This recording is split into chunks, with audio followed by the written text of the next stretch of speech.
interest of time, because our moderator is having some difficulties connecting, I will just kick it off, and when he joins us, he can then resume his marks. But let me just go ahead then and begin this session. It's the final session of our day. We are continuing our discussion on the emerging priorities. And we have a number of colleagues here who are joining us in this session from Unodc, from IFRC, from the Unhcr in Morocco, from the UN Major Group on Children and Youth, from ECLAC, and from the International Organization of Employers. And just to start this off, they're really going to be focusing their brief interventions on how the network can best address those GCM objectives that have received less attention in the course of the last year, particularly during the regional reviews, and also to address how the network can better intersect with other interagency areas of work, particularly on some of these underreported objectives. So without further ado, I would like to go ahead and introduce Mr. Maddie Hassan, the National Program Officer of Human Trafficking and Migrant Smuggling from Unodc in Bangladesh. Please, sir, the floor is yours. Thank you, Amy. Excellencies, dear colleagues, ladies and gentlemen, good evening from Dhaka, Bangladesh. It's a great pleasure for me to be here today, and I would like to thank the network for giving me and Unodc this opportunity to share our perspective. My name is Maddie Hassan. I'm working with Unodc in Bangladesh. And I'm happy to share that the Bangladesh UN country team established Bangladesh UN network on migration, which included 2 technical working groups, of which one is on countering trafficking in person. Unodc is the current chair of the counter trafficking technical working group, and I'm playing the role of chair. Unodc as the chair works closely with its working group members and the government of Bangladesh to support in the implementation of the relevant GCM objectives, because Bangladesh is also currently the GCM champion country. In Bangladesh, there is a strong presence of civil society organizations. Therefore, the network included 17 members from the civil society as members of the counter-trafficking technical working group, while 5 members from the UN agency. Unodc is also globally playing the role of coordinator and current co-chair of the Interagency Coordination Group Against Trafficking in Persons. In short, we call ICAT. And here in Bangladesh, we also strive to make the bridge between the technical working group and ICAT for regular exchange. Just for your information, ICAT is a policy forum mandated by the UN General Assembly to improve coordination among the UN agencies and other relevant international organizations to facilitate a holistic and comprehensive approach against trafficking in person. In a previous session, several important issues were discussed as the emerging priorities for the network, and one of the speakers from International Trade Union Confederation mentioned very briefly that trafficking in persons should be the priority for the network. Here, I will elaborate a little bit the emerging issues in the area of trafficking and smuggling of migrants from my professional experience from the South Asian region. UNODC's global report on trafficking in persons 2020 found that migrants make up more than 1/3 of the total share of detected victims globally, and they count for the majority of the trafficking in persons in some regions. Trafficking is a crime that should not exist today, but unfortunately, people continue to be trafficked across the world, and the COVID has deepened vulnerabilities further still. Today, I would like to briefly address 4 points that require our support and attention. I would like to focus on the first issue, that is, we need to improve the protection of people on the move against trafficking in person and smuggling of migrants. People in vulnerable situations need protection in mixed migration flows, and we need to provide support for reducing vulnerabilities to trafficking by enhancing pathways for safe, orderly, and regular migration. People on the move also face vulnerabilities to abuses and violence perpetrated by smugglers. Many smuggling migrants are subjected subject to exploitation and abuse during long and dangerous journeys that too often end in a tragedy, such as killing and drowning in the middle of the sea. It is evident that trafficking often intersects with smuggling, and often it is qualified as an aggravated form of smuggling. Flows to Europe on the three major Mediterranean migrant smuggling routes have continued despite the pandemic, with an increase noted so far in 2021. In 2020, and as of June 2021, Bangladesh represented the highest nationality group amongst arrival from Libya to Italy. My second point is the emerging challenges of information and communication technology in relation to the smuggling and trafficking. As the world continues to transform digitally, internet technologies are increasingly being used for the facilitation of trafficking.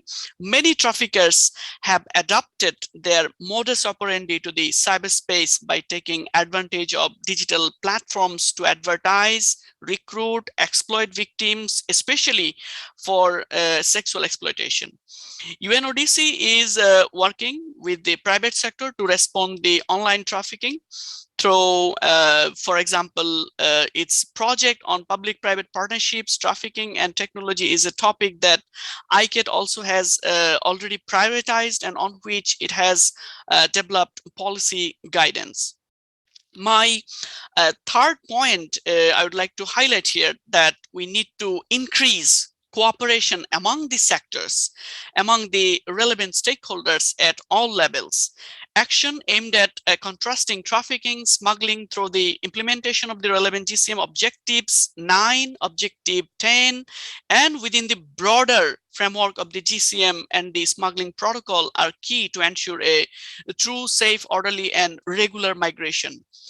To implement those objectives, we need to effectively implement, we need to have the effective international cooperation, strong, wide-ranging partnerships, uniting action across countries of origin, transit, and destinations. Countries should look for formulating comprehensive national action plans to address those crimes and incorporate international partnerships as a central pillar in those strategies. We should also improve regional capacity to advance victim-centered and human rights-based approaches to countering trafficking, including in the detection, investigation, prosecution of transnational cases. This approach should also prevail for victim referral and in the tracing of missing migrants. Leveraging our partnerships, we should also improve responses by example, for example, setting up regional law enforcement knowledge platforms for countering trafficking and smuggling. My last point I would like to highlight here that on the data collection efforts, to effectively inform policies, we must redouble our efforts to collect and analyze data on migrant smuggling as well as on trafficking in persons and other forms of abuse and exploitation perpetrated along migration routes. UNODC is leading the way in that regard. With the recently launched Observatory on Smuggling of Migrants, which supports our efforts to develop policy and action that respond to emerging trends in this rapidly evolving reality. So I will stop here. Thank you for your attention. Back to you, Amy. Thanks very much for that, Maddie. And let me just take this moment to introduce our moderator was able to join us, Mr. Patrick Ebba, the Deputy Director of the Division of International Protection of UNHCR. Please, sir, you may resume the moderating role for this session. Yeah, no, thank you very much, Amy, for stepping in as I was preparing to join the panel. And my apologies, dear colleagues and excellencies who have joined today's discussion. I think as we've just heard from Maddie, we have a number of issues that unfortunately have not received the attention that they deserve.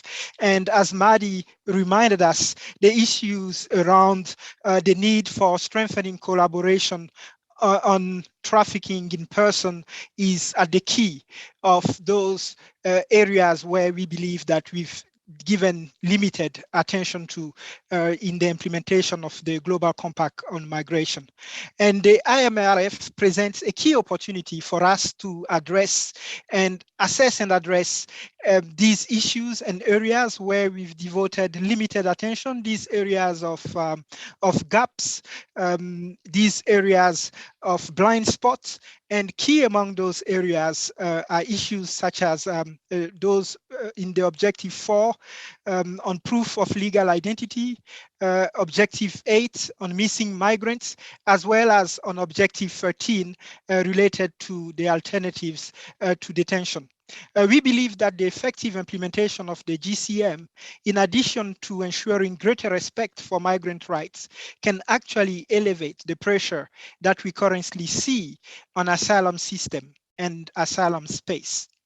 And there are many ways in which states can be encouraged to strengthen their efforts in this regard during the International Migration Review Forum. And I would like to cite a couple of those approaches for strengthening these efforts. First, I want to refer to the need to promote alternatives to detention, which is an area, as I said, that has received very limited attention. And we can do that in the context of the Working Group 2 of the Network on Alternatives to Detention, which is currently co-chaired by UNHCR, UNICEF, and the International Detention Coalition. And we are doing that through several initiatives, including the organization of a third peer learning event that is to take place in January 2022 among state and key stakeholders, and that will be dedicated to highlighting alternatives to detention in the IMRF and how to use this forum for accelerating progress on implementation of Objective 13. There is also the publication of snapshots on promising ATD practices in certain states, as well as on discussions of a potential joint submission of the migration MPTF on ATD.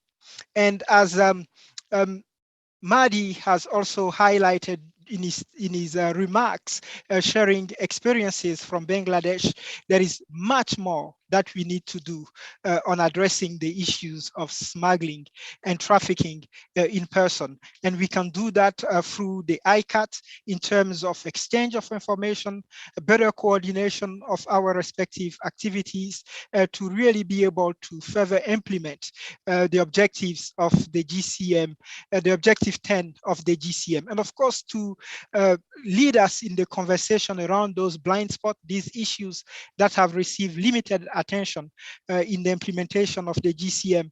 We will be having, in addition to Maddie, a panel composed of 5 other participants. And I will now like to turn to our second panelist, who is Ezekiel Siperigam from the Global Lead, who is the global lead of migration and displacement at the IFRC. Ezekiel, thank you very much for joining us for today's conversation. And I pass now the floor to you. Thank you very much, Patrick. And thank you also to the organizers of what has been an excellent annual meeting so far. It is a pleasure to be here today, again, virtually, of course, and to speak on behalf of the IFRC, the International Federation of Red Cross and Red Crescent Societies, our 192 national societies across the globe. As many colleagues will know, addressing the humanitarian needs of migrants is a major strategic focus for the IFRC and our 192 national societies. This strategic focus aligns with the reality that far too many migrants today across the world are in need of humanitarian assistance and protection. This reality is reflected through our global activities and operations. We are providing localized humanitarian services in more than 110 countries across the world to migrants. And this year alone, we have implemented emergency operations to address the humanitarian needs of migrants in crisis in 37 different countries across the globe. We are very pleased to see that many of the humanitarian issues that we are seeing across the globe are reflected in the language and the objectives of the Global Compact for Migration and in the work and priorities of the UN Migration Network. However, as we have seen this year, perhaps acutely this year, 2021, in many critical areas, we have a long way to go to reach the aspirations of the GCM and to make the commitments of the GCM concrete in practice. What that means is to truly change the lives of people on the move for the better. And so, Patrick, there are three aspects we would like to highlight, as you have mentioned, in terms of priorities, but also gaps that we see. The first relates to saving lives and ensuring access to basic services for migrants. As many colleagues have mentioned throughout this annual meeting, it is also critical that we see these objectives as complementarity to each other and not in silos, Patrick. We need to address these aspects in an integrated way, because that is the reality that we are seeing across the world. And we have seen too many times in many situations across the globe this year, many of these core objectives and many of these core principles being tested. The centrality of saving lives, the imperative of humanitarian access, and the need for essential services for all migrants, irrespective of their legal status or category. What this has meant in these contexts across the world is that we have needed to scale up our emergency assistance and protection for migrants. One of the ways we have done this is aligned with the GCM. It is through the provision of services at what we call humanitarian service points. These are safe and neutral spaces run by Red Cross or Red Crescent societies where migrants can access essential assistance and protection. But we have also needed to scale up our assistance and protection along migratory routes to migrants in transit, migrants who are undocumented. And in 2021, this has also meant that we have needed to provide humanitarian services not only on land-based routes, but at sea. And this year we have launched a new operational partnership with SOS Mediterranean to save lives and provide essential services at sea on the central Mediterranean. As we progress towards the International Migration Review Forum, the IMRF, we have an important opportunity. We need to clearly and collectively identify these critical gaps in implementation, the imperative of saving lives, the centrality of ensuring access to humanitarian assistance and protection, and to also collectively articulate the changes that states can and must make in order to realize the objectives of the GCM. The second aspect we would like to share, Patrick, relates to the devastating impact that the COVID-19 pandemic has had on migrants across the world. Throughout all phases of this pandemic, we have seen that migrants have been left behind in healthcare testing, treatment, and care. Migrants have been left behind in socioeconomic support. All too often, we have seen that migrants are the first to lose their jobs and the last to receive social protection. We are working closely with colleagues across the United Nations Migration Network on the critical issue that migrants are also not left behind in national vaccination campaigns and programs. However, Patrick, the key issue is not only the needs that migrants face during this pandemic, but the fact that the pandemic has in many ways shone a spotlight on pre-existing structural discrimination, marginalization, and exclusion of migrants. And these pre-existing underlying factors can and must be addressed through the GCM process and by the United Nations Migration Network. And the third and final aspect that we would like to reflect on, Patrick, is relating to climate and disasters. It is clear that the climate crisis is here. And one of the most devastating aspects of the climate crisis are the humanitarian needs of people who are moving in response to sudden and slow onset disasters and environmental change. As we heard in the previous session from Coco Warner, this is a diverse and complex issue, and we are very pleased to see that the diversity and the complexity and the range of actions that needed to be taken to address this issue are reflected in the Global Compact for Migration. We are also very pleased to see the new work stream on climate and migration. And one of the initiatives that we are particularly interested in under this work stream is the initiative led by the Platform on Disaster Displacement to lead a baseline mapping of progress against the specific objectives related to climate and disasters. We hope that initiatives like this, and perhaps there will be more in the future, can help us collectively clarify real progress against these objectives and in turn, ultimately, the responsibility to do more. Thank you very much, Patrick. Thank you so much, Ezekiel, for your very compelling articulation of the issues from the perspective of IFRC, for reminding us of those three critical points, the imperative of providing humanitarian assistance and the centrality of saving lives, the devastating impact of the COVID-19 pandemic on migrants, and the climate crisis, and the urgency to address the humanitarian needs of migrants in the context of climate change. So thank you very much for highlighting and flagging these issues as critical to the conversation that should be happening in the context of the IMRF. I would like now to turn to Madame Amina Bouaya, qui est de la Commission marocaine des droits de l'homme. I would now like to give the word to Ms. Bouaya,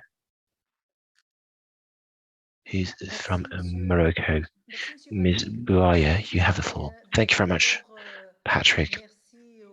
Thank you very much to the UN Network on Migration to have inviting us. I am the chairperson of this institution, and I would like to share with you the reflections about the network prospects and the emerging issues in relation with migration. I would like to specify that this meeting we're honored to take part in is for me, as the president of the Council of the Working Group, a sign of the follow-up of our common commitment to the IMRF concerning the GCM. I would like to tell you that last autumn, our RINAD working group about migration that the CNDH Morocco is honored to chair has had a regional consultation with the participation of 22 IDH together with UN organizations and African Union organizations. And at the end of it, we adopted what we called a final document with several recommendations for better implementation of the goal of the Global Compact for Migration, which I have had a pleasure to share the content with you in the chat box. Concerning the theme of our debate, I would like to highlight 10 reflections which I could extract from the interactions during the debate and from the document that has been written by RINAD, our working group. These reflections should enable us to identify prospects for actions of the UN migration network as in relation with the missions of the IDHs. The first reflection is the need to encourage the states to establish, strengthen efficient, pluralistic, effective IDH with adequate resources. My second reflection is to have exchanges with the RINAD migration working group about the actions aimed at protecting migrants, where there are still cooperation difficulties between the IDHs. These IDHs should be focal points for the protection of those migrants during their displacement, during their movement between one country and another. During this meeting of our working group, the RINAB, we discussed this cooperation, and a number of steps were taken with that end in view. My third reflection is about the contact of the INDHs with the different services existing in the country to deal with those partners with the cases of migrants' disappearances and missing migrants.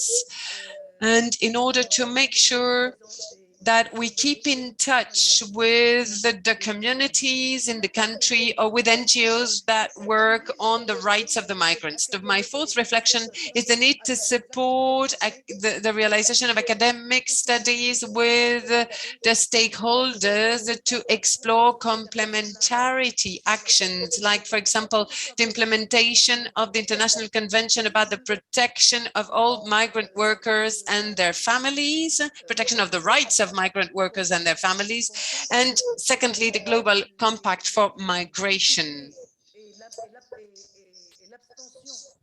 We think that the abstaining from the ratification of that convention by a large number of countries of destination of migration, and the reluctance to set up or to impose the goals of the Global Compact for Migration raises a lot of issues in terms of dialogue and consultation. And then another reflection, my other reflection is the need, my fourth one, is the need to take into account the climate challenges. My colleagues have already mentioned it, but I would like to emphasize this as new emerging issues related to migration, a new situation that has an impact on the decision of thousands of migrants for different reasons and push them to emigrate.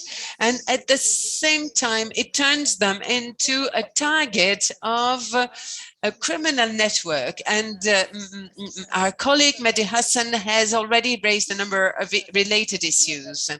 Then my sixth important reflection is about the last resolution of the Human Rights Council recognizing the right to a healthy environment as a human right, and the two statements of the UN Migration Network, which are a framework that could strengthen and upgrade and update the protection of vulnerable communities, including migrants communities. Then my seventh reflection is the need to carry out actions in collaboration with the Unhcrs in order to prevent xenophobic narratives and to protect migrants against racism and discrimination actions in their different shapes. My eighth reflection is the following. It would be a good idea to establish a cooperation relationship with the African Union Migration Observatory. They have a mechanism and they should set up a mechanism to collect specific data on migration on the African continent. My ninth reflection is about digitalization. Our colleague Maddie Hassan has also raised this issue. We're very concerned about this huge development of the digital world. Of course, on the one hand, it's very important for us because it is a mechanism that can be used to protect and promote human rights, but at the same time, it increasingly becomes an echo chamber, a space for inciting to hatred and discrimination. So the monitoring of the United Nations network would be a key role that the network could play against the dissemination of racist and hateful narrative against migrants. And my 10th reflection is the need to broaden the research within the pandemic about the rights of the migrants, or during the pandemic about the rights of the migrants during the pandemic. We have seen with great concern that the rights of the migrants have been deteriorating. And within our working group, RENAD, we have raised a number of concerns related to the political decisions made by a number of governments. Secondly, because of the marginalization of the migrants in terms of they're being unprotected from COVID. They are not a target group for vaccination, and they don't benefit very much from vaccination. And the main issue is the lack of cooperation during the pandemic in relation with a number of issues, including migration. I'd say that the nature of our mission as the Unhcr, dear friends, has always taught us to persevere, to keep going, to keep fighting despite all the issues. And I would take this opportunity to invite the United Nations Migration Network to take action on all fronts to encourage the country to ratify the International Convention about the protection of migrants and their families' rights. And I would suggest that we should really take action in order to develop and respect the goals of the Global Compact for Migration. And I would like to invite the network again to interact and cooperate more broadly with the NHRIs in my African continent. Especially, we have a number of reference documents such as the Marrakesh Declaration about human rights defenders. We have the final document, which is on the chat box, has been published on chat box, about the implementation of the goals of the Global Compact for Migration. The statement from November 2019 about the action of the whole network for the implementation of the Global Compact for Migration, together with the last Gendre declaration made on the occasion of the COP26. These documents, ladies and gentlemen, are for us an updated framework for the protection of the rights of the migrants in situations which are much more complex and much newer. And they are meant to help us fulfill our mission of protection of those vulnerable groups. These are the reflections I wanted to share with you about this issue. Thank you very much, Mrs. Boya, for articulating the very necessary role of the human rights national institutions and their influence, their necessary influence on all the aspects related to migration. And thank you very much for sharing with us the action plan of the RENAD Working Group about migration. You all heard, migration and climate change issues have been highlighted as critical and interlinked. And Serge Houghton, who is the climate change focal point of the UN Major Group on Children and Youth, will be speaking to us about the linkages between migration and climate change. So over to you, Serge. Okay, merci beaucoup, Patrice. Thank you very much. Thank you very much for giving me the opportunity to speak here. Also like to thank UNICEF and the United Nations Network on Migration for inviting the youth to this important space today. As said so far, my name is Serge Houghton. I'm a young migrant residing in Kenya, but I'm originally from Benin in West Africa. Currently, I'm working as a research assistant at Center for Human Rights and Gender and Migration at Washington University. And I'm here as a climate migration focus point for the Migration Youth and the Children platform. For those who don't know us, we are a self-organized space for youth to engage in migration issues, including by holding an official mandate for youth participation at the GFMD. And we also co-leading preparation for upcoming IMRF Roundtable 3 on access to services, the diaspora's contribution, and also inclusion with the WHO and also the UCLG. To start my discussion today or this evening, I will outline a few urgent priorities that have not received enough attention yet, and then idea on how the UNNM can help to address them. I can assure you that my intervention is based on a consultation for the recent GFMD meeting and the GCM review with more than 175 organizations representing over 88,000 young people in more than 79 countries. First of all, I will say that climate change, migration must or climate change must be recognized as a driver of forced migration. And migrant must also recognize as well. The reason why I say that, I rely on two objectives from the GCM. The first one is the objective 2, that's recognize that the environmental migrants or the environmental displaced person must be recognized and relocated. So relocation now comes from the objective number 4, that say that if you are relocated or if you move to another country, that means what? Definitely that host country must ensure that all migrant has proof of legal identity and adequate documentation. So secondly, we also receive countless youth reported that they continue to face legal barriers. Legal barriers in terms of social and economic integration, requirement to prove qualification do not count for obstacles such as infrastructure and cost. Limitation access and setting back their development and future contribution to the society. I will also say that access to education must be provided regardless of status, and the qualification recognition frameworks must be implemented transnationally. True, though most pertinent to objective 15, that is access to services, and 18, skill development and recognition. This is also crucial to the achievement of objective 19.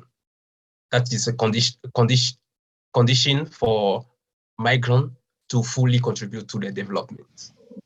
So thirdly, many migrants, including youth and the children, are still subject to immigration detention, which is not human, but also violates the rights of children, of child, I would say. So this is aligned with the objective 13. It is imperative that a non-custodial alternative be used, especially for children and families, that there is an end to immigration detention, replaced with alternative that protect those most vulnerable migrants. So I can see that the network has already shown leadership in encouraging multi-stakeholder dialogue and drawing attention to these objectives. Together, we can and must take this further.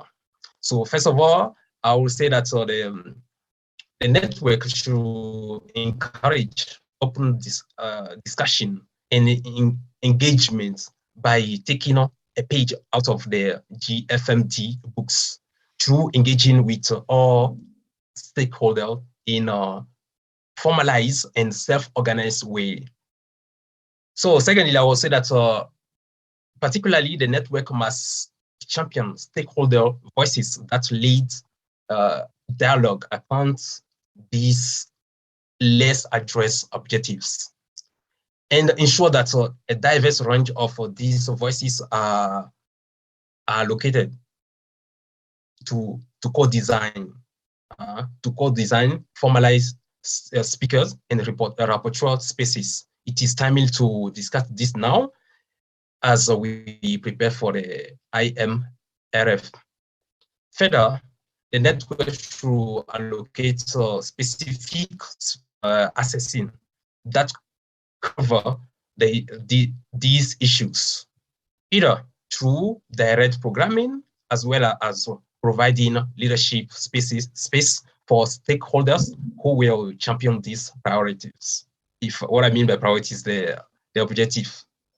Only through championing this discussion, such as recognizing climate migration, establishing a legal framework to ensure access to education and qualification recognition for all, and ensuring formalized and self-organized spaces for diverse stakeholder representation, can power of the network be fully harnessed to achieve all parts of the GCM. We stand committed to continue this work together, and we will continue doing it. Thank you so much, Patrice. Merci beaucoup pour l'opportunité. Yeah, thank you very much, Mr. Hudson. Merci, Serge, pour ta participation. I believe that... Thank you very much, Serge, for your participation. This panel today with us is an illustration of the critical importance of hearing the voices, seeing the faces of the people who are the most impacted by the situation, and having these voices of migrants themselves and having them contribute and shape policy and global debate is essential to how we move forward. So thank you, Serge, for joining us and for sharing this perspective. You highlighted the importance of legal identity and access to documentation. You spoke strongly about the need for skill development and recognition, and the issue of alternative to detention. And those, I believe, were heard loud and clear by all those present at today's discussions. I will now be turning to Pamela Villalobos Koniger, who is the Senior Social Affairs Officer at the UN Economic Commission for Latin America and the Caribbean. And so, Pamela, the floor is now yours, and I'm turning to you. Thank you very much, Samuel. Thank you, colleagues on the panel and all those who are listening to us.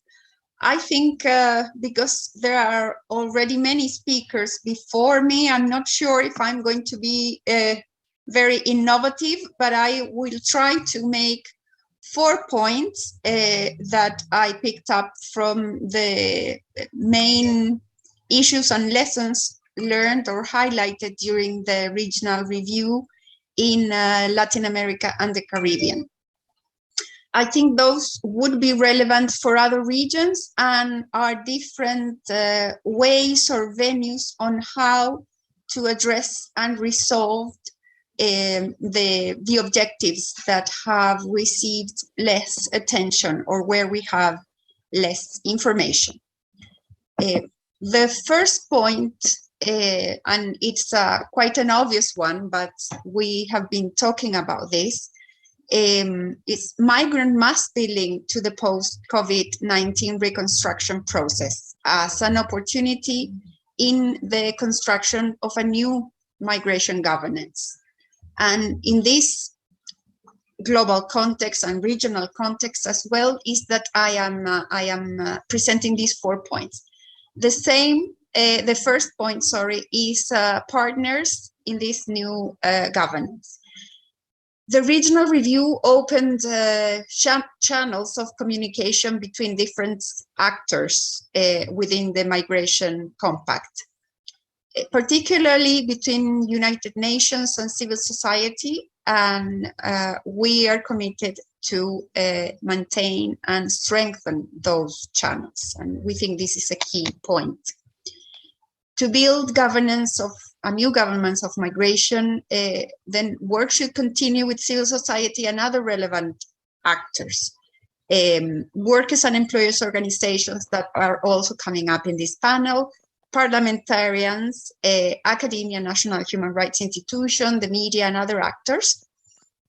And in particular, in our region, these alliances and partnerships should include, among other things, the fight against racism, discrimination, and xenophobia, which unfortunately are phenomena which have been growing in this recently in these past months, and also during the pandemic, notwithstanding the role that we know migrants played during the pandemic to keep our societies working and moving and functioning. The second point is protection, which also has already been highlighted by other colleagues before.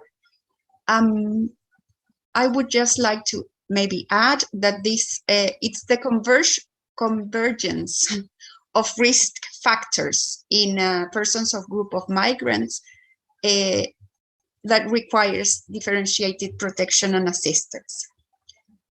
Because of the increase in abuse, violence, exploitation, and even death and disappearances along migratory journeys, it's that we need concrete measures and specific measures of protection. Women, children, and adolescents, in the case of Latin America and the Caribbean, indigenous populations and persons of Afro-descendants and other migrant groups go through situations of intersectional vulnerability that must be addressed. And in particular, I have to add that women suffer specific discrimination and are target to different kinds of violence during the whole migration experience. And they are directed to a large extent to the care economy and also domestic service work, which of course has the risk of having precarious labor conditions, which should be also addressed. This is particularly salient problem in our region. The third way that we think these problems could be addressed is having more data, having more disaggregated information, in particular on labor, but also we are proposing the creation of a more standardized system for the production of migration data with a right-based approach. And this is a challenge because we have big information and data gaps in the region, and because data is not necessarily harmonized within the region, but also within each country, with several actors producing data that is not part of a national system. And very much connected to this, we have found that one particular way in which, and this is also coming from the standpoint of ECLAC as a regional commission and as part of the United Nations, which I think could be a challenge addressed by the whole network in a region, is highlighting the contribution of migrants, both in the countries of destination and origin, but because we believe that this production of content would help us advance the conceptualization of the contributions of migration to sustainable development as a key in the fight against xenophobia and discrimination against the migrant population, and also, of course, as a tool for evidence-based public policy and public decision-making. So among the contribution of the migrant population, we have the expansion of internal market, new jobs, taxpayers, rejuvenation of the workforce, which is very strong in our region, contribution of social systems, etc. But we think it's also important to identify qualitative contributions of migration. For example, cultural exchanges, practice and habits of diversity, and comprehensive education. So I will leave it here. We have several challenges, and I think we are quite in synchrony with the rest of the panel and previous speakers on the diagnosis and also on many of the proposals for a way forward. Thank you. Yeah, thank you very much, Pamela, for sharing key points coming from the regional review, for reminding us that Build Back Better must include migration issues and migrants themselves, for reminding us of the critical importance of ensuring that we also can build a positive narrative around the contribution of migrants to the communities in which they live. You raise a almost often forgotten issue, that is the intersectional vulnerability of certain population in the migration experience, including women, children, indigenous population. And these are important points that we hope will be picked up and reflected in the next conversation during the IMRF. I will now be turning to Gayatri Khan, who is a project manager with the International Organization of Employers, and of course the perspective of employers and the contribution to the implementation of the GCM is critical. And so Gayatri, over to you. Thank you. Dear colleagues, I would like to thank the network for inviting the International Organization of Employers, IOE, to speak here. And thank you, Patrick, for giving me the floor. I'm pleased to be part of this discussion and contribute to what has been a day with rich discussions already. The DG, in his opening remarks, emphasized the need to be inclusive and to address GCM in its 360 degrees. Today, we are here to discuss the way forward in the GCM implementation process and chalk out the priorities. I would like to do that precisely, take a step back in order to look ahead. Today is all about addressing the how. While we all believe in inclusivity in principle, how do we make it happen is the challenge. The starting point would be to classify stakeholders on their specific strengths and merits. Clubbing all non-state actors into one category of civil society may neither be inclusive nor provide a 360-degree view. Private sector is a separate entity with priorities that may vary with other non-government stakeholders. To have diverse views was the premise that GFMD recognized and created the three mechanisms: the civil society, business, and mayors. In the migration discourse, including the implementation of GCM, SDGs, and other issues, state is the fulcrum. Therefore, they need to dialogue with private sector and other stakeholders for a meaningful outcome of the policies they craft to ensure safe, predictable, and regular pathways of migration, migrant protection, safe passage, so that they do not fall into illegal and irregular categories and not become prey to debt, bondage, slavery, and the ills of its kinds. Global mobility cannot become a reality unless the state sits with the private sector, civil society, local authorities, and other interest groups to address migration in all its dimensions. Who would be the most important actor in identifying skills shortage, the skills mismatch? Who has the pulse of the labor market reality? Who would be better positioned to project the skills requirements in the short, medium, and long term? Who can forecast the emerging changes in technology? And who can highlight the importance of skills recognition and standardization? Well, it is the National Federation of Employers, Chambers of Commerce, and Industry, which can provide valuable data and information on all the above. To understand how the policies can be flexible, regular, safe, and predictable, states need to discuss with the private sector about cumbersome processes, with civil society to understand the needs of the migrants, and the mayors to better integrate the migrants.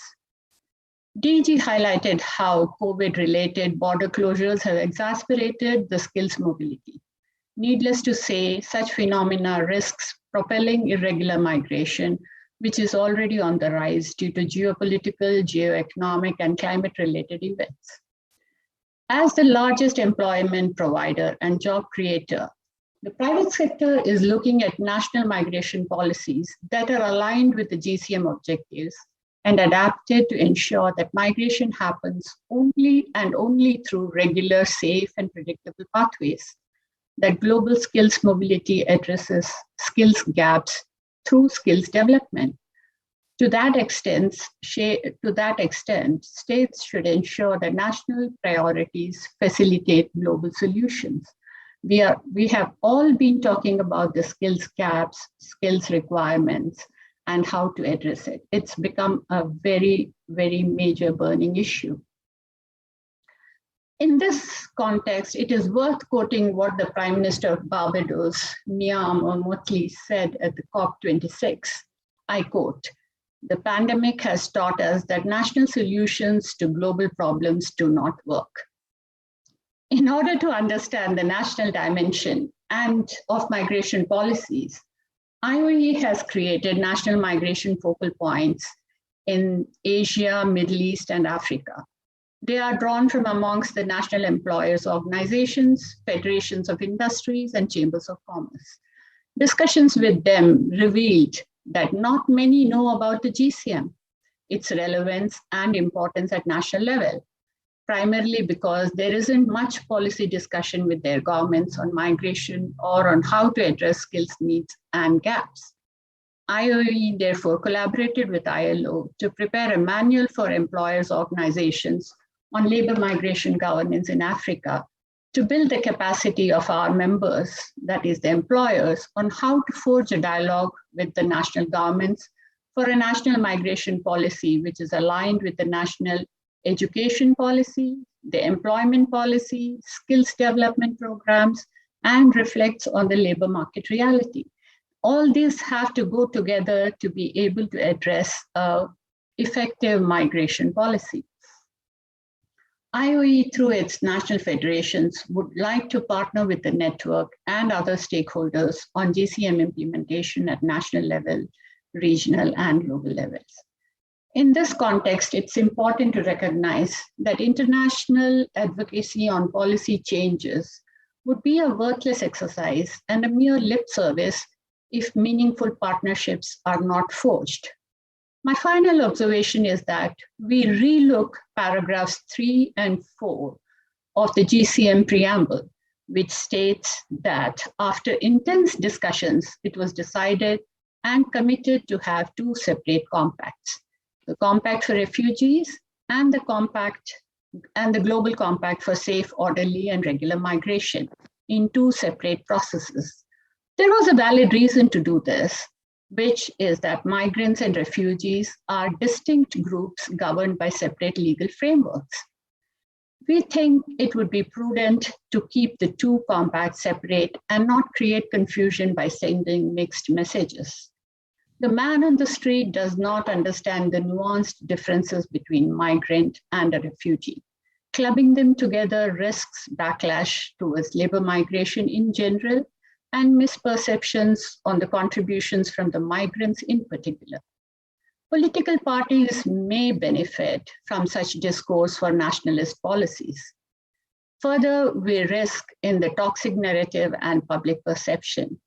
We are already having an uphill task in disseminating a much more positive perspective of migrants and their contribution to the society at large and to the destination countries as well as in their countries of origin.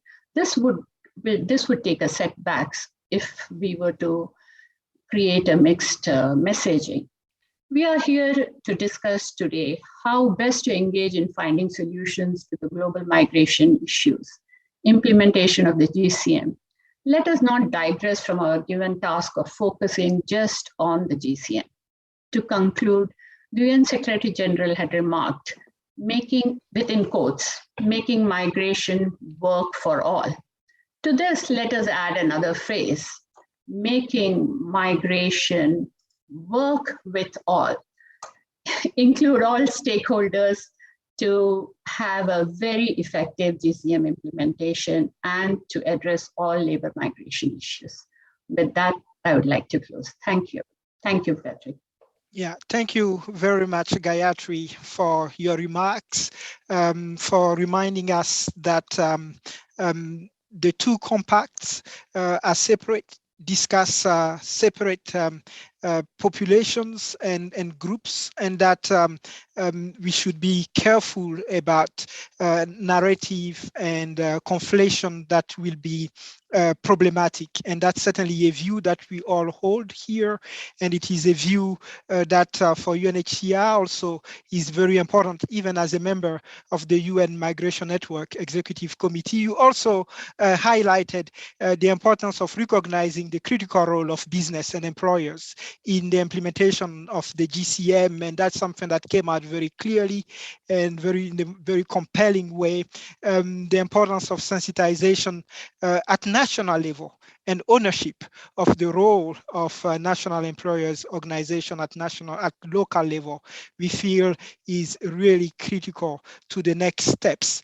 And so, colleagues, we've now heard all our 6 panelists articulating critical issues that have been given insufficient attention in the implementation of the GCM. And now we want to hear from you all on questions that you may have, reflections that you want to share. And already I see that we have 2 hands that are up of colleagues who want to make statements or contributions from the floor. And I will be first turning to Carol, and then Carol Burton, and then to Jill Goldenziel. So first, over to you, Carol. Greetings, everyone. A huge thanks to the UN Network on Migration. Thanks to you, moderator, and to the speakers for what's been a really excellent overview of where we are and where we need to be going. I'm Carol Barton, and I'm co-convener of the Women in Migration Network. We are also an active member of the Global Coalition on Migration. And we've been a strong civil society partner with the UN Network. We currently participate in the joint work streams 6 and 7 on race and gender discrimination. And if we're talking about areas that have not received enough attention, I would say anti-discrimination is central to that. And I appreciate Pamela and others for raising it in the discussion on the panel as something that needs to be tackled. So we really welcome these new work streams as an important and much needed contribution to advancing the work of the compact, because we won't get there without zero focusing on it. So a few points. The compact, as we know, have these powerful guiding principles that are cross-cutting, and we all say how important they are. And it's easy for the reality of multiple discriminations and inequalities to get left out when we get to specific objectives. So Women brings an intersectional feminist lens to migration policy that recognizes some of the exclusions that have been named today around gender, race, age, sexual orientation, gender identity, disability, migration status, and more, and that they all interact and have to be addressed in migration policy if migrants, and particularly migrant women, can claim rights.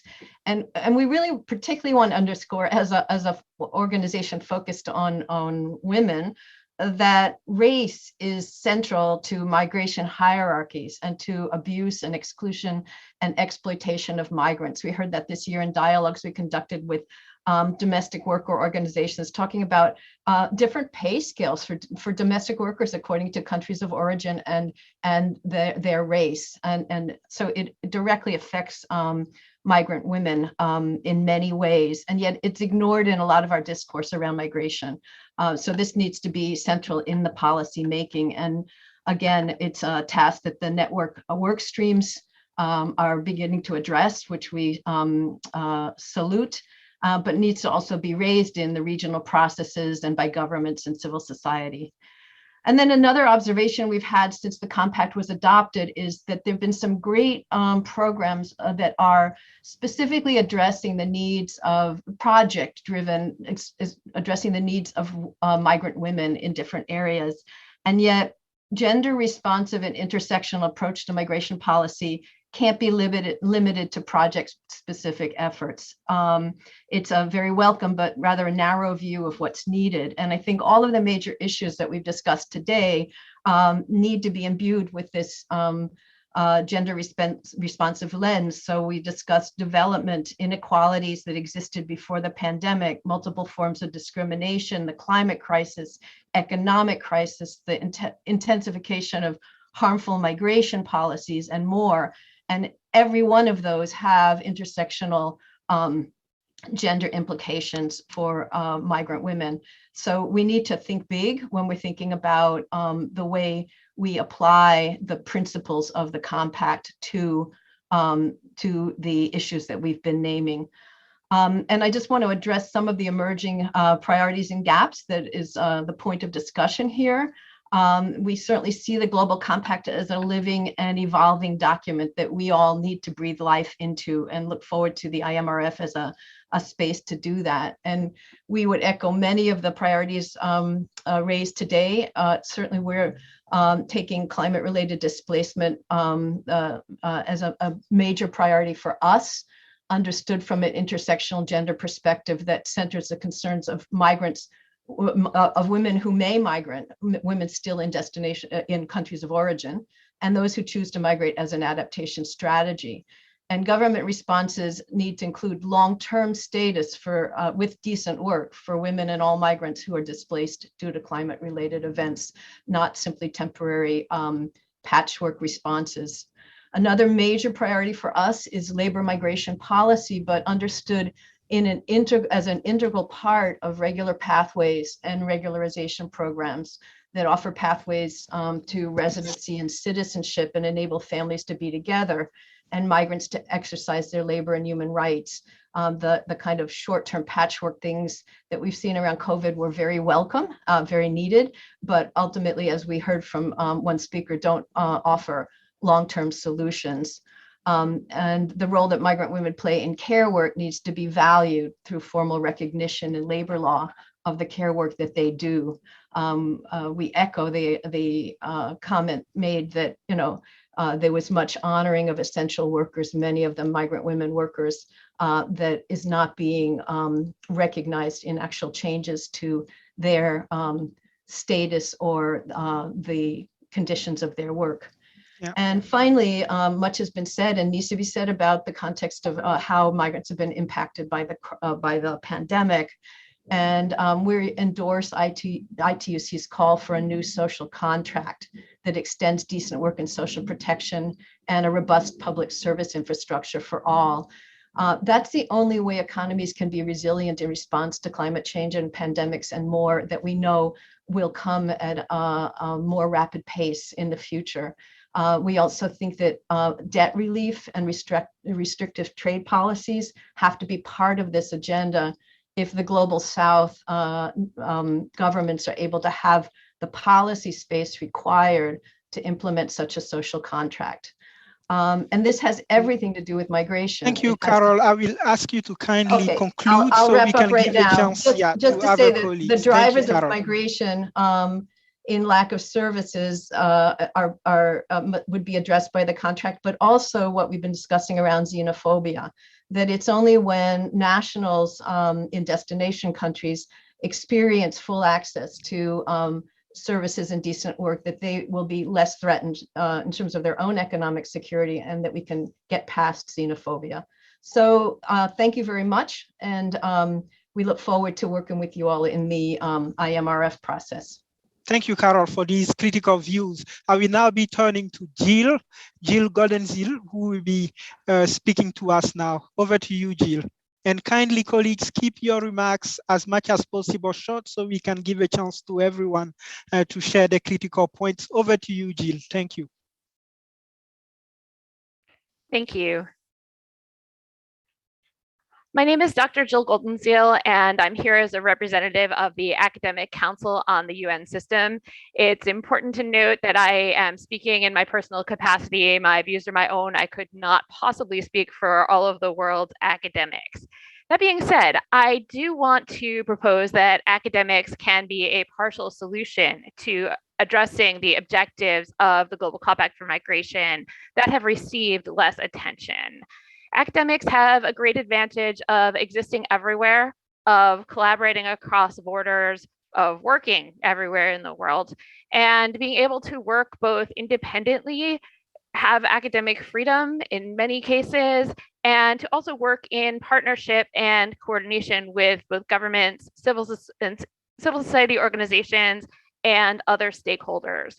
Academics also like to use data-based and evidence-based research, and that is very much in line with both the objectives of the use of the GCM and what we've heard our prior speakers call for today. Critical to improving the participation of academics in the Global Compact and also addressing those objectives that have received less attention is going to be connecting the existing and future work of academics to the Global Compact. Now, I know some of this is already in progress, and the Secretariat has been working closely with some academics, but I want to propose that more can be done and give you a few ideas on how today. First of all, more can be done to connect the existing work of individual academic centers and organizations with the Global Compact for Migration. For just one example, a project I know well, I'm currently co-editing the Oxford Handbook of Comparative Immigration Law. I'm going to drop the link in the chat for you to all refer to. We are already including work on migration from all over the world, both thematic and country-based. And it already includes the work of academics that are already participating in the Global Compact for Migration process, the IMRF process, and Friends of the UN. We're working on that right now. I'm writing a chapter that's related to the Global Compact right now. And surely we can tie in other academics' work on that as well. There are research centers at, I know, Georgetown and the University of California at Berkeley that work on migration, as well as many others all over the world that work on the same thing. Same topics, and would also be interested in putting together collaborations to work on the Global Compact for Migration. I want to propose that the UN Network for Migration and other stakeholders can propose research questions to individual academics. This can be done through academics directly that are already coordinating with the network, and through some of the academic centers that I just mentioned and other organizations like the Academic Council on the UN system that are already working on migration issues. I'll conclude by saying that academics really want to help. First of all, a lot of academics are looking for topics. A lot of graduate students are looking for paper topics and dissertation topics, and would be happy to work on some of the underaddressed objectives to the Global Compact for Migration. So please help academics to help you for mutual benefit of all involved and to improve migration pathways more generally. Thank you. Yeah, thank you, Jill, for your intervention and for reminding us of the role that academic and academic institutions can play and new approaches for engaging them. I will now be turning to Evelyn Tennant for your remarks. Over to you, Evelyn. Thank you very much, Patrick. I'm speaking for myself, but as a steering group member of the Climate Migration and Displacement Platform. This is a group of more than 30 participating organizations and other individuals that was organized on an ad hoc basis during the GCM negotiations in 2018. So a good participation of migrant rights and migration policy organizations, but also people from climate action, climate justice, humanitarian and development policy spaces. We're pivoting, many of us, from a COP26 debrief yesterday to the network meeting today and tomorrow. We also participated in thematic working group 3 on enhancing regular pathways, and several of us are currently supporting the PDD in its implementation, GCM objectives 2, 5, 21, and 23, baseline mapping project. I want to make a specific point related to some of the earlier interventions on the need for data, and then also connect this to a broader concern that we have, that the GCR and GCM be implemented in a truly complementary way. The specific point is we need to raise awareness that when we see figures about climate change potentially increasing the number of people who will be moving by 2030 or by 2050, when we see possibly 216 million more people moving within their countries, we really need to increase awareness that what this doesn't mean is that there will be so-called economic migrants over here, and then there will be 216 million people who have moved internally who are different, who are climate migrants. That we need to increase awareness that climate change will be changing the conditions of mobility, and in many cases, even if somebody might have been going to move anyway, their circumstances will be different. But if you see two people in a line, you can't distinguish between the one who would have moved and the one who wouldn't have moved necessarily. We're talking about different kinds of data. I think that that's very important in how we look at the policies that are needed that can meet the rights and provide justice and just policies for people adversely impacted by climate change, whether they're already migrants, whether they've been displaced, whether they have moved in order to avoid potentially being displaced in the future. And that last bit, while we make a distinction between people who move voluntarily or are forced to move in many cases, that can't always be sustained. It doesn't really look that way on the ground. And even when it's clear that migration is forced, this doesn't necessarily provide grounds for international protection. So again, we look forward to working on Workstream 4 and working with the Platform on Disaster Displacement and others on the baseline mapping. And we do really see a need for complementary approaches to addressing forced displacement across borders, for avoiding forced displacement across borders, but also for addressing it and finding ways to meet the needs of all people who are crossing borders in a context of a global climate crisis. Thank you very much. Thank you very much. Thank you very much, Evelyn, for your views. I will now be turning to Michelle Levoy, who will be our last speaker from the floor before we wrap up and conclude the session. Over to you, Michelle.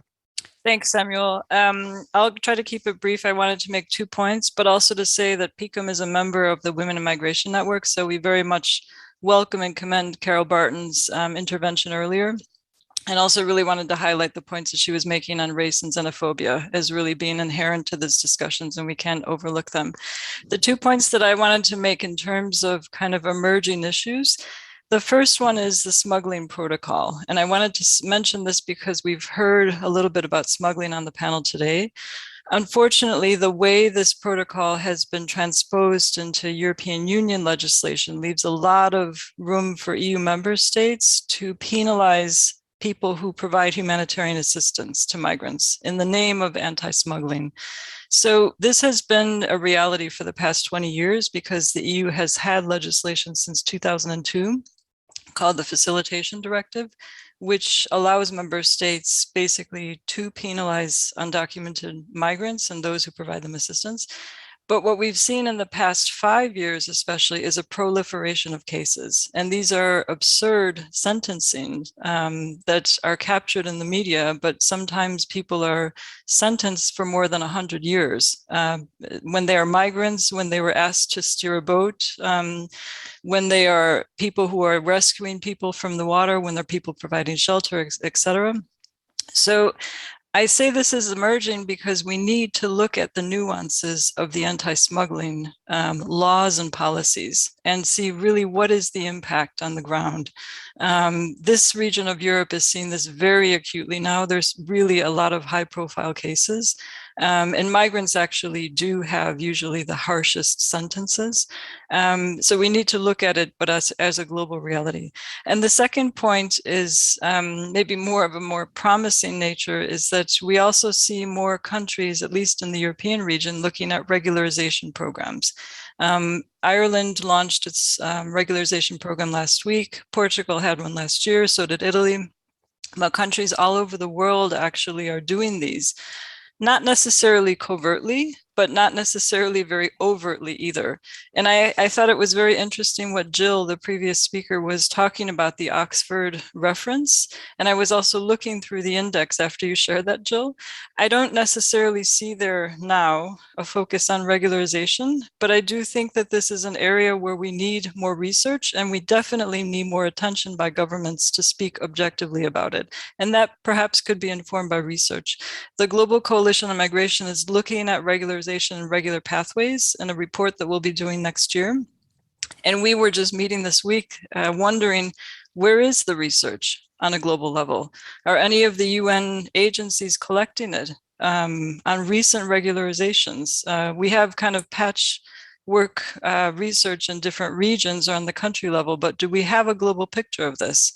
And if there is some, please do send it to us at the Global Coalition on Migration. But I think this is an area where perhaps more in-depth research and discussions could lead to more objective discussions on regularization by governments at the IMRF. Thank you.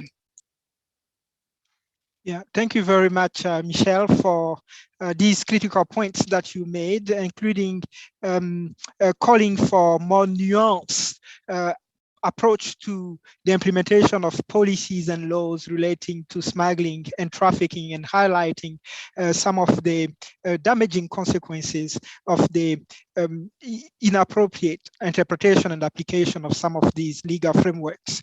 Colleagues, this discussion has been exceptionally insightful.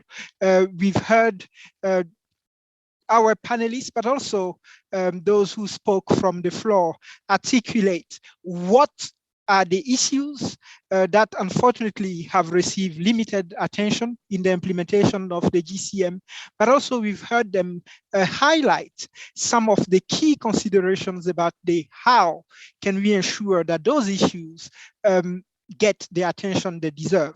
So let me start first by attempting to summarize the what are those issues that unfortunately have received limited attention, and these are issues of concern.